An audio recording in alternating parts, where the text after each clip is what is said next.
মনে পড়ে ছোটবেলার রবিবার মানেই ছিল কি সহজ আর আনন্দের। সকালের ঘুম ভাঙত দূরদর্শনের আলোয়, রঙ্গোলি, রামায়ণ, মহাভারত। বেলা 12টা হলেই আবার শক্তিমান। সকালে দেখতাম বাবা বসে আছে, চায়ের কাপ হাতে আর খবরের কাগজ নিয়ে।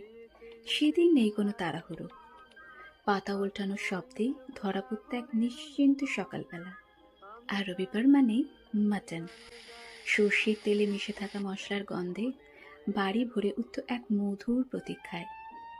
আমরা আবার রান্নাঘরে বারবার উঁকি দিয়ে বলতাম, মা একটু চেখে দেখতে দেবে?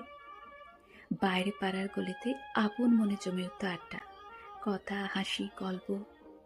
দুপুরবেলায় গরম ভাতের পাশে যখন মাটন এসে বসত, টেবিল জুড়ে নেমে আসতো এক শান্ত নীরবতা।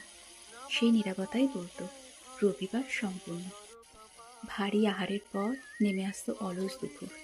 আর বিকেল মানে গলি ক্রিকেট, ক্যারাম কিংবা দাবার বোর্ড, কখনো সামান্য ভিডিও গেম। আবার রবিবার মানে ছিল বিকেলে বাংলা সিনেমা। না ছিল স্মার্টফোনের ডাক, না ছিল অন্তহীন স্ক্রলের টান, শুধু ছিল একসঙ্গে থাকা, মুখোমুখি সময়। মাটন তখন কেবল একটি পদ ছিল না, ছিল ধৈর্যের অনুশীলন, সময় নিয়ে বেঁচে থাকার এক শান্ত পাঠ। সেই জীবন ছিল ধীর, তবু মন ভরে থাকতো সুখে, তাই না? কিছু স্বাদ, কিছু রবিবার, কিছু সময় কখনো ফুরিয়ে যায় না, ওরা থেকে যায়।